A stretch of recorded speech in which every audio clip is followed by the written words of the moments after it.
You are experiencing the Knuckleheads of Liberty podcast. Welcome to the Knuckleheads of Liberty. It is November 13th, 2023, and this is Knuckleheads of Liberty, where we bring you the people and the organizations fighting for liberty around the country and in your region. And today we're just going to have a topic show where we're with the panel, and so we're going to talk a little bit about this new group called the No Labels Party, which is kind of exciting because every time there's somebody's making an effort to break the duopoly, it's always a little bit exciting, and how the duopoly feels threatened about that. And we're also going to talk a little bit about an update on the Israel-Palestine conflict, and maybe a little bit of discussion of proportionality, because we hear that term thrown out a lot. And finally, we'll have our Knucklehead Noise Patrol, where we'll kind of surprise you with some ridiculous thing some politician or celebrity has said or done in the media. But before we get into any of that, let me introduce you to our panel. In our lower right-hand corner today, we have our screaming eagle of freedom, Tim Everett. He is a pilot in the state of California. In our lower right-hand corner, we have Leon, the word Brathwaite, last word in Liberty. He is a retired engineer in the state of California. My name is Jason McPhee, and I'll be your host today. That was two lower rights. That's right. I was just going to say that. I didn't want to point that out. But I guess I'm giving up the balance on the show. Obviously, Jason. We're just shifted to the right here. Yeah, Jason can't even recognize left side from right side. He can't say left. He hates left. He hates... Yeah, well, the way the left is today, I just as soon forget about it. But I don't know why you can say right after what we see on the at least the Republican right. And that's true. It does feel like clown world versus maybe undesirable versus just absolute clown world. Yeah. So maybe it should be in the middle. We have Tim, and in the middle we have Leon. That could be a workaround. Okay. Yeah. Okay. Clown world versus the parables, I guess, or something. I guess I don't know. Well, you kind of threw me off by the positioning being switched today. I'm used to seeing Leon in the left, but I do feel like he actually belongs a little more to the right. I'd say that. Anyway, let's get into our show. Okay. We're not going to have time to talk about any of this stuff. So maybe if we could get our wonderful invisible hand, James Just, if you could pull up the visual. We wanted to talk about the No Labels Party today. So this is kind of a thing that I just started hearing about. I'm not quite sure how long they've been at this, but they've just started to make some noise not so much because I've heard them, but I've heard the two parties whining about them, and mainly the Democrat Party. So the No Labels Party is essentially this movement where they kind of want to get away from the division, the polarization that's happening, and so they're trying to figure out a way to sort of get to the middle, kind of like what Tim was just trying to do there a second ago. And so I'm not sure if that's the best way to think about things, this thing in the middle, versus left, right. But the bottom line is that's kind of the way they're framing things, and they don't like this idea of either having to be one side or the other of this duopoly of Republicans and Democrats. But where I've heard most about these guys recently is the Democrats have been kind of, starting to get alarmed. Nancy Pelosi, here's an article from CBS News that says the no labels is perilous to our democracy and a threat to Biden. So I think that's the real issue. It's not really a threat to our democracy. It's more like a threat to their leader, which, it's funny when a politician says a threat to democracy, it means it's a threat to their power. That's all I mean. That's all. Yeah. Yeah, and that's kind of your freedom to choose them. That's what they're worried about. Is that you Exactly. lose the freedom to choose them? But anyways, and here's another article too from NPR that sort of says the same thing. Democrats sound the alarm over No Labels third-party bid. And one of the issues that you might think, well, why are the Democrats more concerned about this than the Republicans? And a reason that just popped up is that Senator Joe Manchin of, I believe it's West Virginia, recently said. Yes, he is. It's West Virginia, yes. Yeah, and he said he's been kind of a little bit of a road bump or a speed bump for Democrats recently in the Senate, where he hasn't quite gone along on a lot of the Green New Deal stuff. He's sort of been an impediment to some of this stuff because he wants to see, he comes from a coal state, so his constituents aren't really on board with a lot of that stuff, and so he's been kind of a little bit not in harmony with a lot of the Democrats, I guess, and some of the things they'd like to do. Well, he recently said that he was going to step down and he's not going to run for re-election in 2024. But what that might mean is that he said he's kind of investigating what his other options are. And so some people are speculating that he might wind up being the candidate for this No Labels party. And so somebody who maybe has some actual credibility and who's gotten a lot of, I guess, he's gotten a lot of free press in his being a sort of a thorn in the side of Democrats over the past Biden administration. So what do you guys think about this? This seems, is this a positive and negative? Joe Manchin does seem like an improvement over Biden. If that worst came to worst, anyone. What do you guys think? Anybody would be an improvement over Biden, quite frankly. But what is really disturbing about all of this is that we live in a representative republic where we all have the right to choose, supposedly, and all the right to vote to how we think about our potential leaders. And yet the first thing comes out of the mouth of people like Nancy Pelosi and probably Joe Biden, I guess at some point in time will probably be singing the same tune, is this new party, the new No Labels party, is somehow a threat to our democracy. Why? So is there some part of the Constitution that I missed that said only the Democrats and the Republicans are the only two parties that can exist here in the United States, and anybody that come along is some threat to democracy? This is insanity gone amok. Because now anything that's a threat to the establishment is considered a threat to democracy. And actually, there are some people who actually believe this. So it's no longer that we are free to choose our leaders. We are only free to choose certain leaders. And that is so anti-democratic, it's unbelievable. And yet we have people like Nancy Pelosi, a former Speaker of the House, by the way, telling us it's a threat to democracy to have a third party or maybe a fourth party where we have the Libertarians out there, and then there's the independent John F. Kennedy, Robert F. Kennedy Jr. It looked like he's going to run as an independent. So I guess all of these people who are not part of the Republican-Democrat duopoly, I guess all of these people are threats to democracy. And this is absurd and insane. Yeah. How soon before we become just a threat to democracy, before suddenly we're the disinformation terrorists and they're locking us all up? There you go. Exactly. Yes. Don't you think they're also calling the Democrats are also calling the Republicans threats to democracy as well? Haven't I heard that too regarding Trump, or people to vote for Trump? Also threats. And that.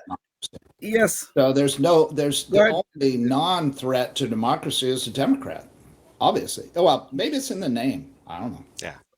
Well, or if you happen to be a rhino Republican who just happens to agree with the Democrats most of the time, then you're not really a threat to democracy. If you're the type of guy who'd be a Republican representative on MSNBC, then you're not really the threat to democracy. It's just all the other guys. Yeah. You're one of the ones that might be required if they need a 2/3 majority or something. Yeah. But I think the Republicans have had us libertarians as thorns in their side for so long that when something like this comes up, it's like it's high time and good that the Democrats have a libertarian style, kind of like the Democrats, I guess, a little left, but not exactly a Democrat. So, yeah, what the heck? The funny thing of it all The funny thing of it all, what happens if Manchin becomes their candidate? He wins the election, and now all the Democrats and all the Republicans have a president that is not part of their party, but isn't gonna is it not still capable, the government, the federal government, of running business as usual? Because you still got to get the majority, and they've got to, you've still got to run bills through the House and the Senate, and this, that, and the other thing, and you still have a guy who is commander in chief and has all his little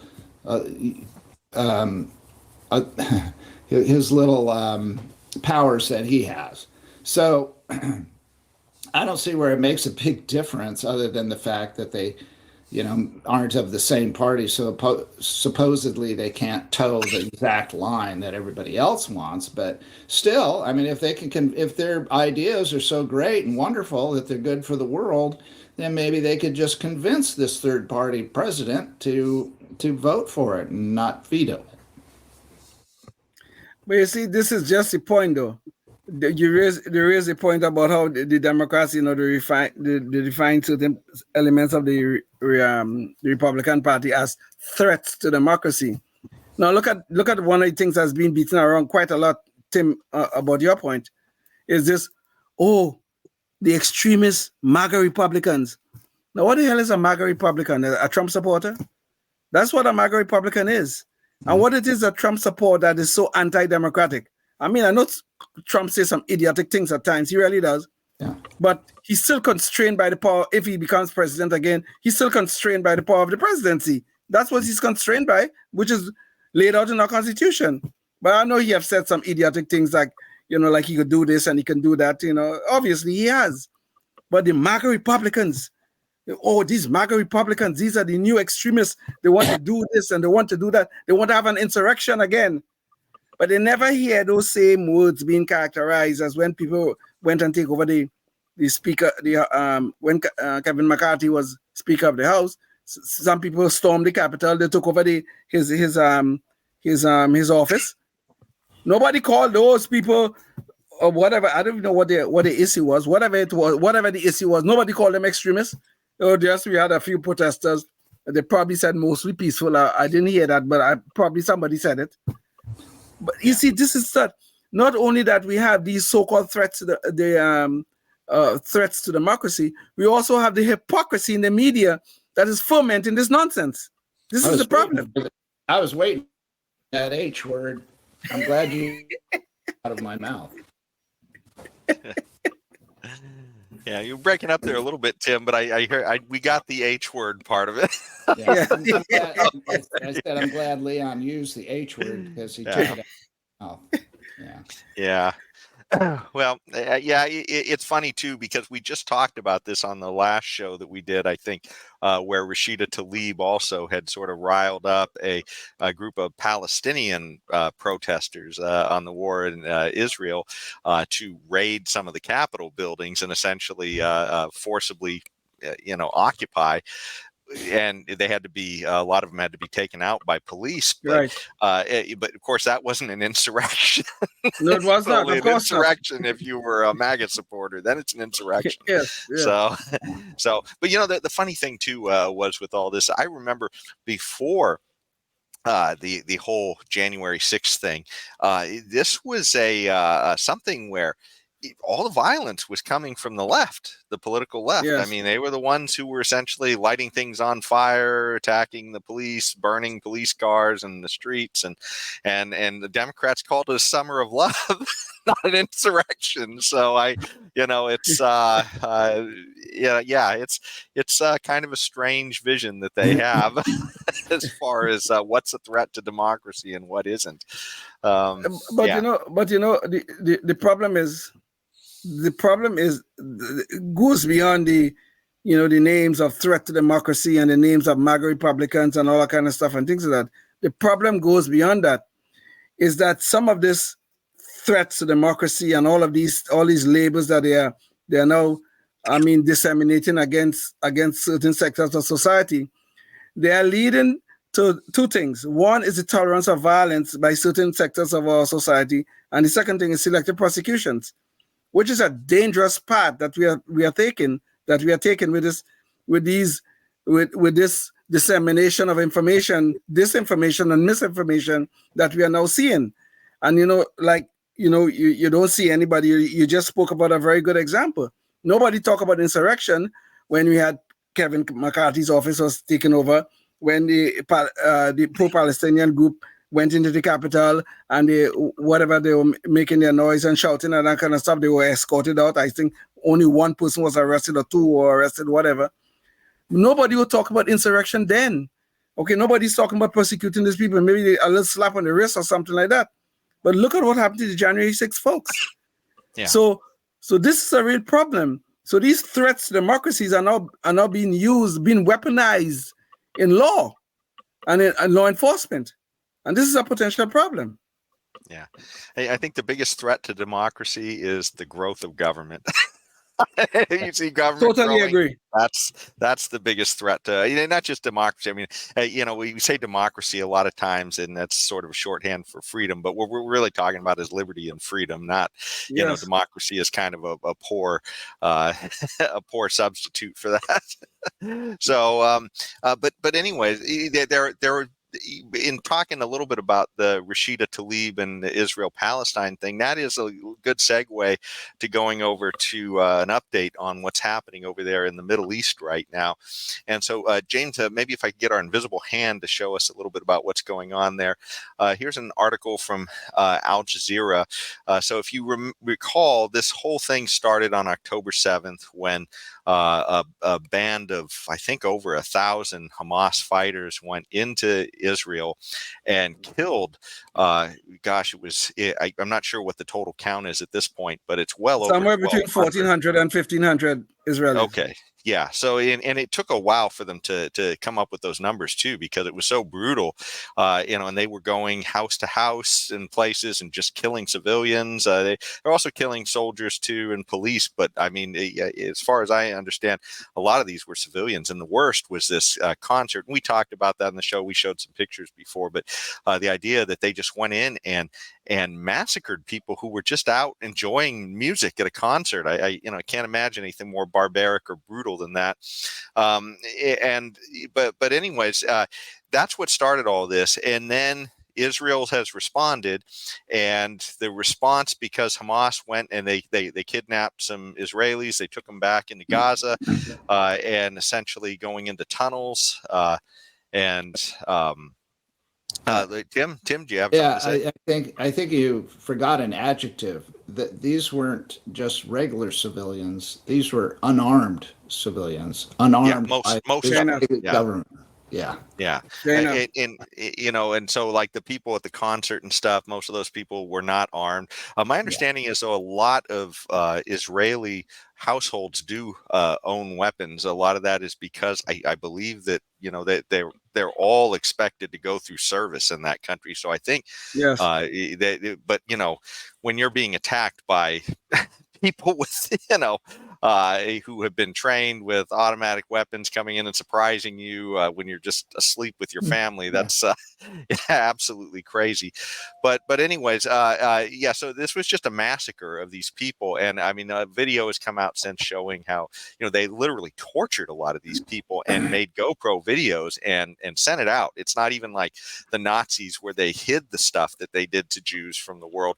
Hamas is advertising it. They're happy, they're proud. But anyways, that's what started all this out. And then so when they took the several hundred hostages back with them and went back to hide in Gaza, now that has prompted Israel to come back and invade Gaza so that they can get at the Hamas terrorists who came. And keep in mind, Hamas is literally the political leadership too of the Palestinians there. So it's all fairly complicated. In Gaza only. Yes, you're right. Yeah. Yes. Yeah.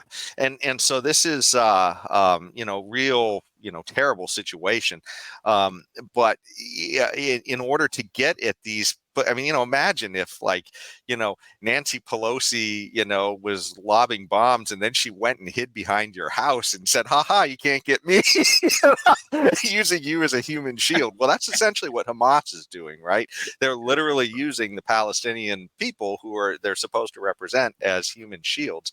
So, Israel, and the only way to get to them is, that there's going to be collateral damage as they try to get to them. And that's what's occurring. And there are, many thousands more Palestinians dying because of both the bombing that's occurring in Palestine and in the Gaza Strip, rather, and the also in terms of the blockading of resources going to Palestine so that, people can just have enough water and medical supplies to get by and stuff. So, and this is prompting an issue that's come up of proportionality. And so we're hearing this a lot. Well, if you look here at this, maybe we could bring back the Al Jazeera article again, because this is what kind of makes the point. They're saying more than 10,000 Palestinians killed in Israeli attacks on Gaza.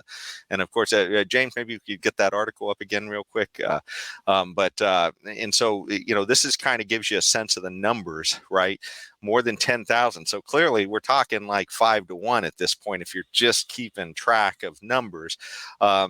And, of course, Al Jazeera is only talking about the Palestinian deaths at this point, because, they seem to be a little biased on the whole thing. But if we look too at the history of this, Statista has a thing that goes up to about 2020. And so, they show Israeli deaths versus Palestinian deaths in a lot of this conflict. And of course, you see there's a lot more Palestinian deaths than there are Israeli deaths. I'm not quite sure how they those deaths and injuries. The deaths are in black. The injuries are in red. Yeah. And so I'm not quite sure how they characterize all these, if it's collateral or not. And I'm sure that's probably what it is in many cases with the Palestinian injuries. But you can see here that there is this disproportionality, apparently. So this is the question I kind of had for you guys, and maybe for us to consider on the show a little bit. But what, how should we think about proportionality with respect to war and when somebody attacks somebody else? Is this something that is important, and should we take this into consideration when these things are occurring? And so let me kick this to you guys. I'll start for a change. You want to respond to attacks with overwhelming proportionality. You if you're going to go to war, or if you're going to defend yourself, you don't. For example, you don't want to pussyfoot around. You want to utilize if you can, whatever overwhelming force that you have at your disposal. So, for example, attack upon your person. So, well, Tim, when you started off, you said overwhelming proportionality, and I think you mean overwhelming disproportionality, right?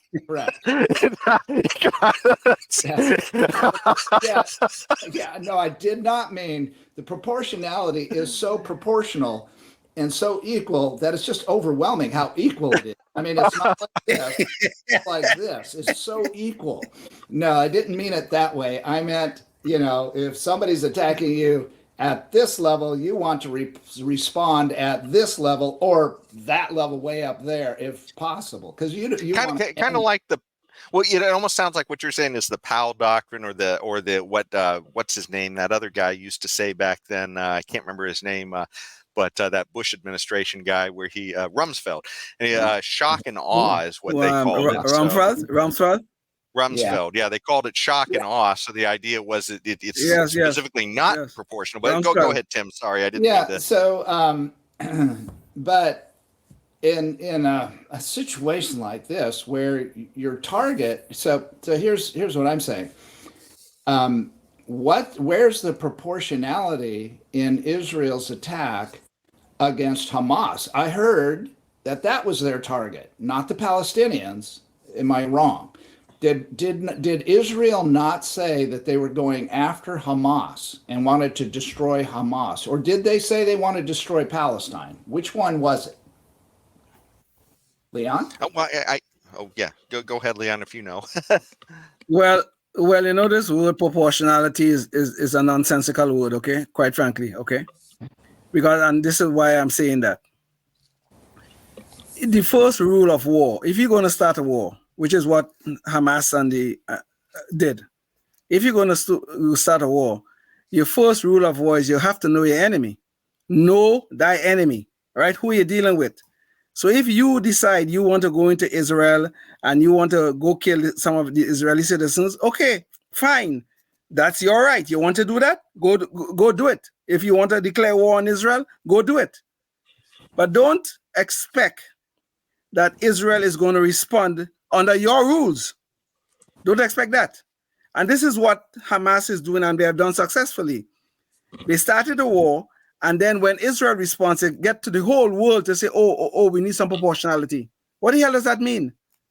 No, what the hell does that? I don't know what that means.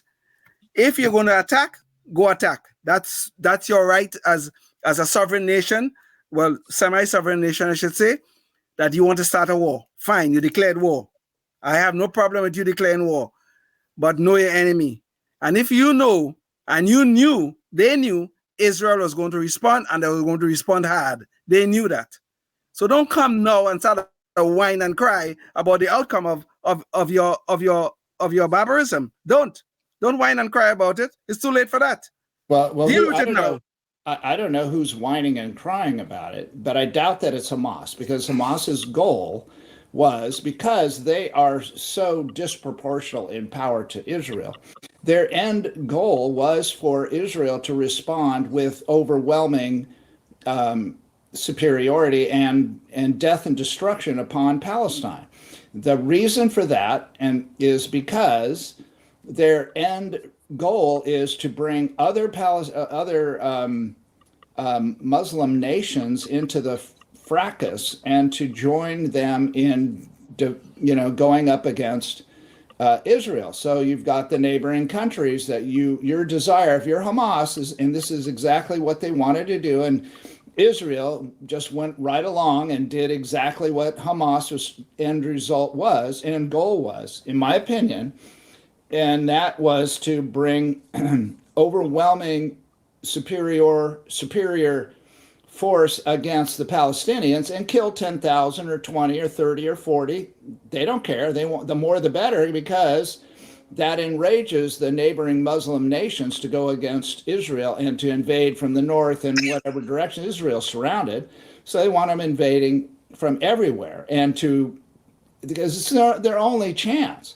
I mean, that's the whole thing about and real quick, Tim. Real quick. Well, hold on, Tim. We got to make a break for our public access audience, and so I wanted to let you know, if you're watching on public access, this conversation continues online. Go check us out on Facebook, YouTube, Spotify, Rumble, and just look for Knuckleheads of Liberty. And you can find a lot more shows, too, that are archived of us talking to interesting people who are trying to fight for liberty around the country and in your region. So check that out and follow the conversation there. Okay, back to the show. What's your finish your thoughts, Tim? That was it. That this is exactly what Hamas had hoped to achieve, because they have no other alternative. They're not powerful enough to go up against Israel. It was just poke the bear, have the bear respond with overwhelming force, destroy as many people and as much of Gaza as possible, so that everybody else from surrounding nations would go up against Israel, defeat Israel, and then that's victory, if you could. I mean, that was their whole idea. Am I wrong?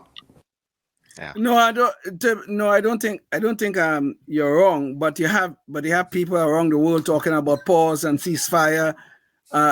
You should have a pause. You should have a ceasefire. You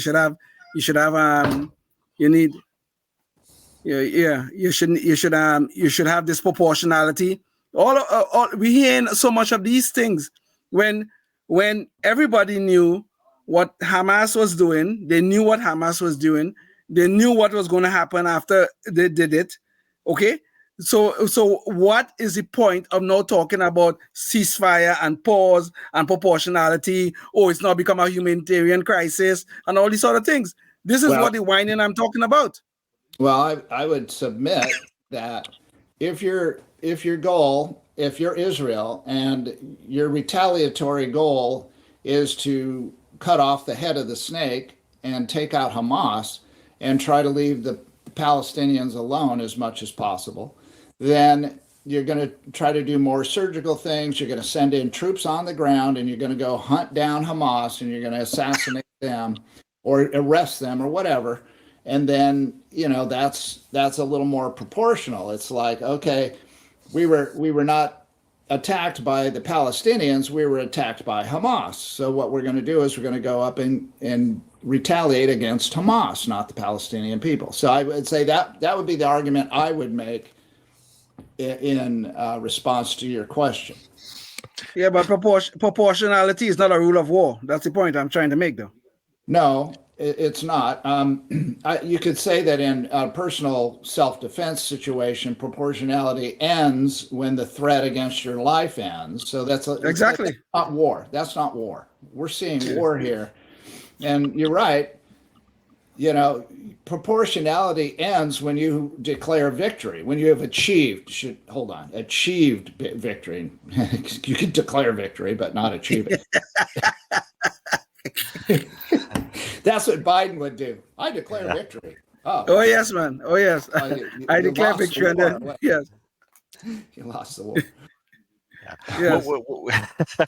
I mean, it certainly seems like they were looking for a disproportionate response, because that's the whole point, right? If they killed 1,500 civilians, they're hoping, I think, that a whole bunch more than that get killed on their side, just for the effect that they're after, which is, like you're saying, to bring the people in from the other to join the conflict. But I think there is a sort of an elephant in the room, though, in all of this, when we talk about civilians getting killed on both sides, because you think about those 200 concert goers that were just brutalized and murdered. Some of these people didn't even live in Israel; they were just visiting for the concert. Right. Like, they had this one German woman who, the videos have been out there of her being abducted from this concert, and her body was just mutilated, and she was dragged practically naked through the streets of Gaza while people yelled Allahu Akbar and spat upon her body.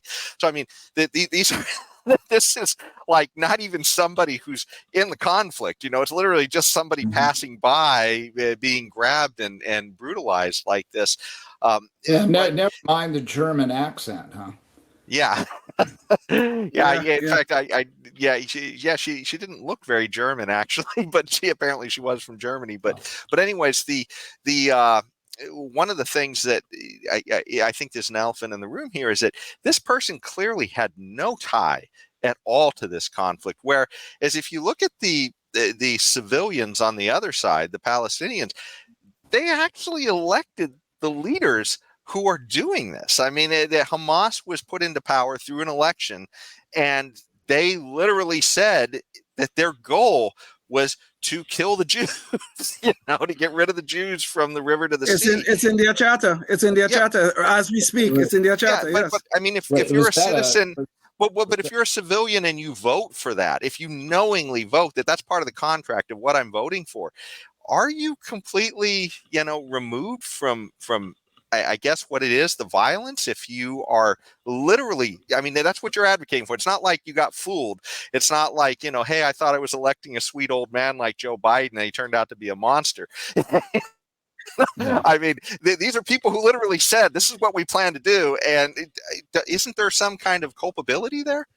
But was it a fair, balanced election? Do we know that?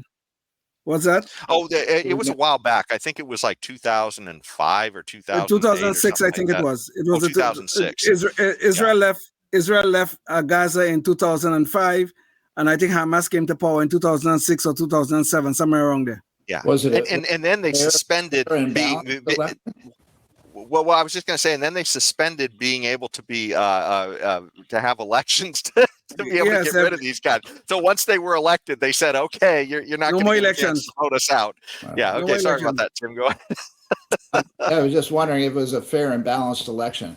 We had our people, the ones who say don't question Jimmy Carter.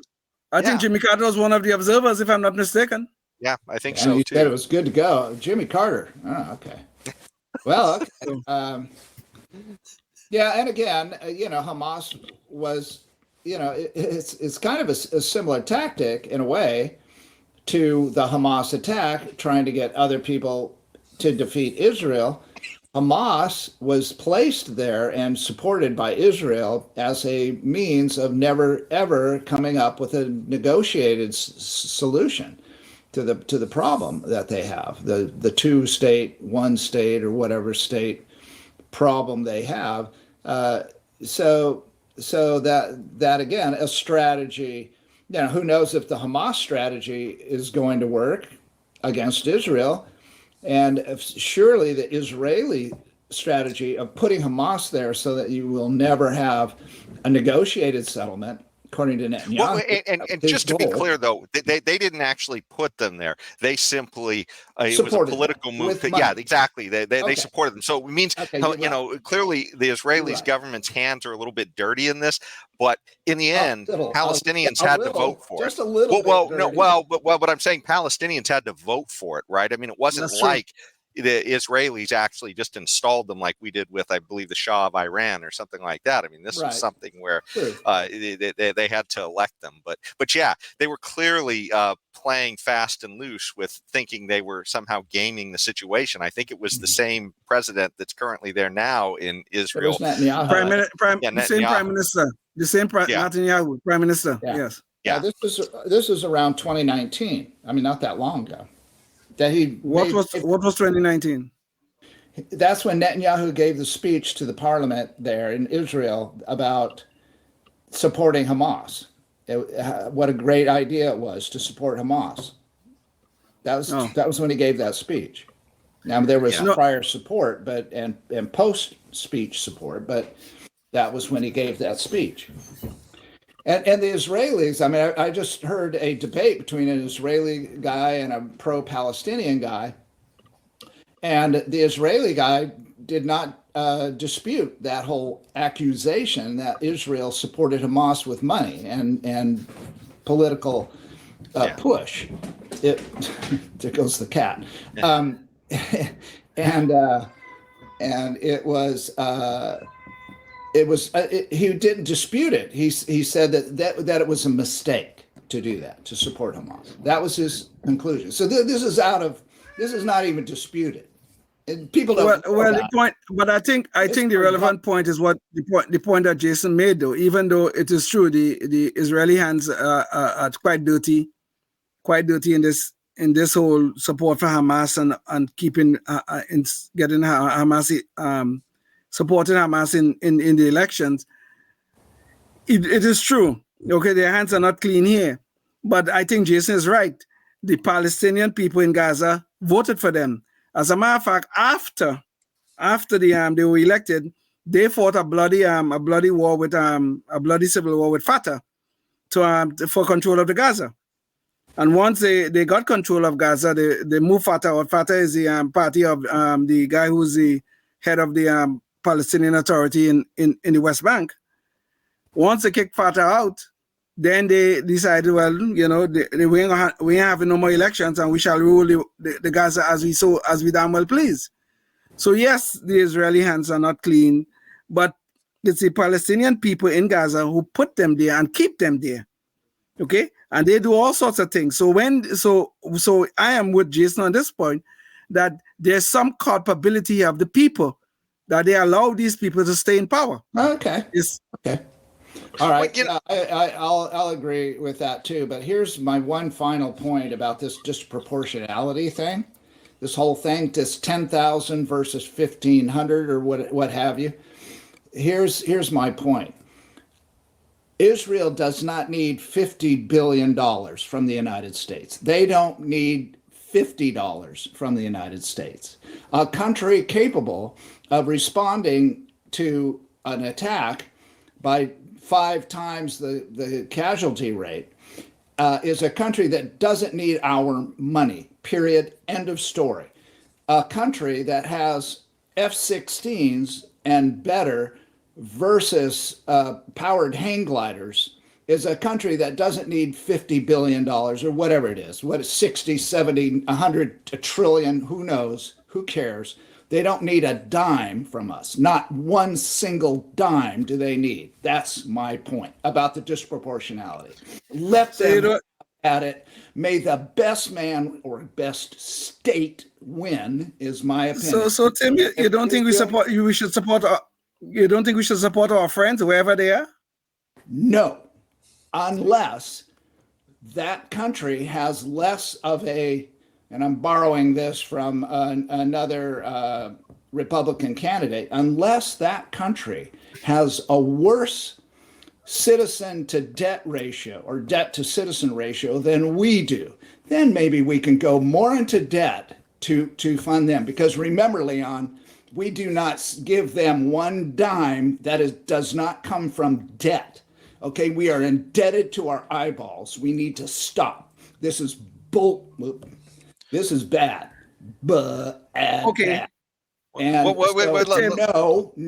no, we do not need to support a country that's capable of disproportionately 10,000 killing all those people. Okay. Well, Leon, before you respond to, I just wanted to say as well that, there's an issue of not everybody is agreeing necessarily with whether or not when you say these are our friends, they're not necessarily our friends, right? I mean, we've seen that there's a huge division in the country. And so some people, a lot of people support Israel, but there's some people who don't. And it's sort of like, man, when we start supporting all this stuff, and then you see how Netanyahu's hands are dirty and all this, and, it's just sort of like, maybe we could maybe morally support or personally support these other people, but should our government, even if we weren't in debt, be handing weapons and money to all these different places. They don't need the money. They're going up against an impoverished people living in an open air concentration camp, and they've got Poland, they've got the Abrams tanks, they got all that. What are you saying, Leon? Tim, that is propaganda. I'm sorry, that is propaganda. Oh, really? You never notice. Tim, you never notice these impoverished people who cannot feed their people. Oh my God, they're so impoverished. It's so terrible. You never notice they could find the most sophisticated weaponry to attack Israel and to attack any of the enemies. Fatah and Hamas fought a bloody war, and they were not using spears and sticks and stones. They're using guns, AK-47, some of the most sophisticated weaponry. They have that there. They could find money to build all kinds of sophisticated tunnels in Gaza. Don't tell me they don't have money. Don't tell me they're impoverished. It is what they're using the money for is the issue. That is what we, taxpayers of the United States, have given money to Hamas. Well, we have given to the Palestinian Authority, and some of it end up in Hamas's hands. We have given money. What happened to that money? What are they using it for? Well, they're not using it to feed their people. They're not using it to feed their people. So we need to give. But they can build all these sophisticated weaponry. Let me give Tim a quick response, and then I want to go to Knucklehead Noise Patrol because we're going to lose Leon in a second, and I don't want to lose him before the Knucklehead Noise Patrol. So go ahead, Tim. Did you have any last response to that, or is that no? I'm okay. I don't think so. I may have, but it's okay. Okay. Well, clearly you can see we can't get anybody to agree upon this in the country, or just with a small group of libertarians here, liberty-minded folks. So this is a complicated issue. Okay, it's almost like the abortion of foreign policy. I guess. Foreign aid. Potential abortion of foreign aid. Yeah. Yes. Yeah. Well, anyway, but even though I will make, before we move on, one concession. Tim, you do have a point about our debt, okay? I will concede that to you. But the foreign aid budget is an issue that we can talk about also. Go ahead. Okay, go ahead. I'm sorry. All right. Well, now at this point, I want to move on to our Knucklehead Noise Patrol. And so for this one, we kind of got a kind of interesting one. A lot of times, and I want to preface before we get to the actual thing that happened, I want to preface with a lot of times, when people will say in sports, it's sort of like, oh gosh, let your game speak for you. So the idea is, this isn't just about words, right? I mean, show us what you got. That's essentially what we're talking about here. And so there's a kind of an interesting video on this that I wanted to share just to give you a sense of what I'm talking about. And like Michael Jordan made this video, and it says, "Let your game speak." And this is just a tiny excerpt from it. But James, can you go with the first Knucklehead Noise Patrol clip?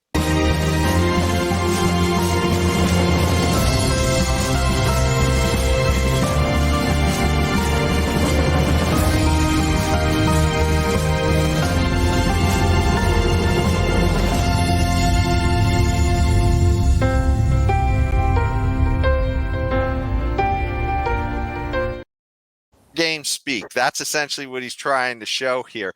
Okay, well, recently, Gavin Newsom was in China, okay, and he brought his game with him to China. And so let me bring this. Actually, maybe you could show the visual, James. Can we pull up the screen real quick? So this shows Gavin Newsom decided to bring both his political and his basketball game to China. So while he was there, for some reason, he thought it would be a good idea to take on a bunch of little kids in China. And to show you what happened, let me show you video clip 2 real quick to show you Newsom's adventures in basketball in China. Oh, can you bring up that video?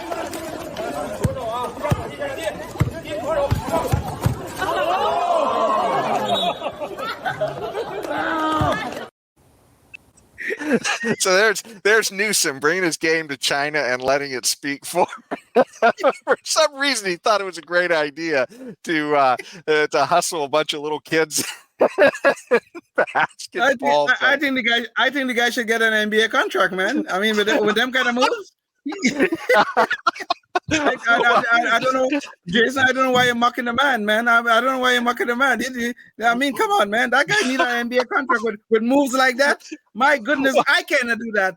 Okay, I felt like this was very Kramer-esque, and there was a short episode I wanted to bring in, just a little clip from Seinfeld real quick, and I just felt like there was a huge parallel here where Kramer is trying to justify sparring with children in karate, and maybe you could bring up the third clip here, Jay. You guys both have class at the same time? We're in the same class. What do you mean you're in the same class? He almost beat me. Kramer, you're fighting children? We're all at the same skill level, Jerry. He's 9 years old. 9 years old, Jerry. So, anyways, yeah, this is apparently Newsom's best game that he took with them, and that kind of shows you why his game is working so well for us here in California as well.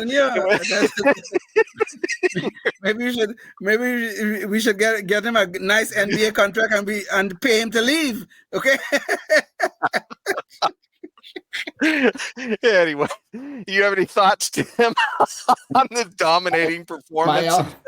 My only thoughts is these politicians live in a warped reality. That's the I can't imagine. I mean, what would possess somebody to think that they're going to show off in front of some little? I mean, he's literally over twice as tall as this. Yeah. I think the guy not only does he going up against kids, but they're Chinese kids, so they're a little shorter than them. Yeah, on average, yes. That's true. Yes. No, I mean, hey, Chinese. Get the guy. I don't know why we're mocking the poor guy. Okay, get the guy an NBA contract, pay him to leave the state, and we're gonna be in good shape. Right? Yeah. Everybody comes out a winner. Well, it's funny. Except Leon, then he'd have to go earn a living for a change instead. Well, you know what would be funny is if he got an NBA contract, you'd see how fast he left to go play in another city, another state where they don't charge as much tax as they do here. That's what a lot of athletes do. They'll go to some place like Florida or Nevada where their paycheck goes farther. Or Texas, yes. Yeah. Yeah, you'd be right there. Jeez. Well, that's. I think we've about reached the end of our show, and I know Leon has to get going. So, but thanks so much again for joining us here. And like I said, you can find more of our videos on Rumble, Spotify, YouTube, and Facebook. And you can see conversations we've had there. This one will be there, and so are many others in the past. We've interviewed a lot of people who are actually doing the hard work fighting for liberty in their region and sometimes across the country. So do check those out. And before the next show, think about what you might be able to do in your neighborhood or your area to help the cause of liberty, because as we're showing, we seem to be losing it at a very fast rate here. So we definitely need you in the fight. So think about what you can do. Until the next one, stay tuned and stay free. Oh, yes, indeed. Life, liberty, and the pursuit of happiness, always and forever. Thank you for listening to the Knuckleheads of Liberty podcast. Find us on Facebook, Rumble, YouTube, your favorite podcast network, and at knuckleheadsofliberty.com.